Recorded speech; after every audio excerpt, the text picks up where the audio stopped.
मित्रांनो, अखेर या जिल्ह्यातील शेतकऱ्यांना अतिवृष्टीचे जवळपास 102 कोटी रुपयांचे वाटपाचा मार्ग मोकळा झालेला आहे. तर तो जिल्हा कोणता आहे मित्रांनो? त्या जिल्ह्यातील कोणत्या शेतकऱ्यांना किंवा कोणत्या महसूल मंडळातील शेतकऱ्यांना हे 102 कोटी रुपये वाटप होणार आहे. त्याचबरोबर जवळपास शासनातर्फे किती निधी मंजूर करण्यात आला होता आणि किती रुपये किती शेतकऱ्यांच्या खात्यावर वाटप झालेले आहेत, त्याविषयीची सविस्तर माहिती आपण या व्हिडिओमध्ये बघणार आहोत. तत्पूर्वी जर चॅनलवर नवीन असाल तर चॅनलला सबस्क्राईब करा आणि समोरील बेल आयकॉन बटन दाबायला विसरू नका. तर नमस्कार मित्रांनो, मी राज सूर्यतर स्वागत आहे तुमचं आपल्या यूट्यूब चॅनलमध्ये. मित्रांनो, जवळपास शासनाकडे जवळपास 79 कोटी 44,35,908 कोटी रुपयांचा निधीची मागणी करण्यात आलेली होती आणि त्याच्यामध्ये ज्या शेतकऱ्यांचं नुकसान झालं होतं ऑगस्ट सप्टेंबरमध्ये, त्या शेतकऱ्यांच्या मदतीसाठी ही रक्कम शासनाकडे जिल्हा प्रशासनामार्फत मागवण्यात आलेली होती. ज्याच्यामध्ये 27 सप्टेंबरला जवळपास या निधीची मागणी करण्यात आलेली होती आणि ज्याच्यामध्ये जवळपास 102 कोटी रुपये हे मंजूर करण्यात आलेले आहेत आणि त्याच्यामध्ये जवळपास शेतकऱ्यांच्या खात्यावर अद्यापही एकही रुपया जमा झाला नव्हता. परंतु आता हे 102 कोटी रुपये शेतकऱ्यांच्या खात्यावर वितरित होण्यासाठी मार्ग मोकळा झालेला आहे. तर त्या जिल्ह्याविषयी सविस्तर माहिती बघूया. तर तो जिल्हा म्हणजे अकोला जिल्हा.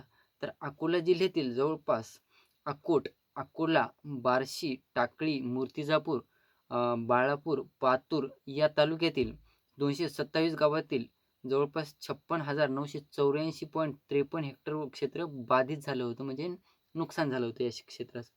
तर अकोट तालुक्यातील 77 हेक्टरवर केळी, त्याचबरोबर 82 हेक्टरवर पानपिंपरी, त्यानंतर जवळपास असे एकूण 159 कोटी 159 हेक्टर व लिंबू आणि संत्र्याचे 189.58 हेक्टर क्षेत्र बाधित झालेले होते.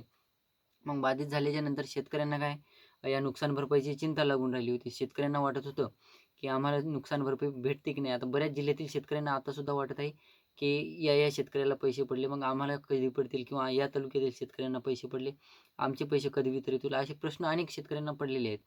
तुम्हाला देखील असे काही प्रश्न पडलेले असतील. तुमच्या जरी के-वाय-सी वगैरे होऊन 25 ते 30 दिवसाचा किंवा जास्तीचा कालावधी लोटलेला असेल, तर मला कमेंट करून सांगा. मी तुमच्या जिल्ह्याविषयी सविस्तर माहिती देण्याचा प्रयत्न करेल. तर बघूया आपल्या अकोला जिल्ह्याकडे. तर अकोला जिल्ह्यातील ज्या शेतकऱ्यांच्या के-वाय-सी वगैरे झालेल्या आहेत, अशा शेतकऱ्यांनी मला कमेंट करून सांगायचं आहे आणि किती दिवस झाले के-वाय-सी करून, कोणत्या तालुक्यातून आहात, ते सुद्धा मला कमेंट करून सांगायचं आहे. आणि जर तुम्हाला ज्या शेतकऱ्यांना या रकमा वितरित झालेल्या आहेत, त्या शेतकऱ्यांनी सुद्धा मला कमेंट करून सांगा, जेणेकरून इतर शेतकऱ्यांना त्याचा फायदा होणार आहे.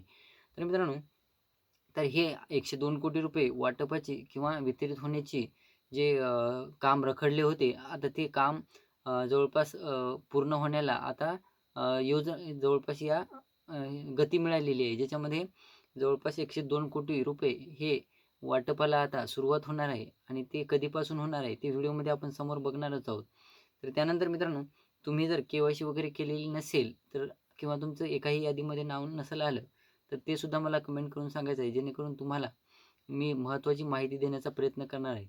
आणि त्याचबरोबर मित्रांनो, तुमच्या जिल्ह्याविषयी, अकोला जिल्ह्याविषयी सविस्तर माहितीसाठी पुढल्या व्हिडिओमध्ये आपण किती शेतकरी कोणत्या महसूल मंडळातून, कोणत्या जिल्ह्यातून, कोणत्या तालुक्यातून कोणते शेतकरी पात्र ठरलेले आहेत, ते सुद्धा आपण पुढल्या व्हिडिओमध्ये बघणार आहोत.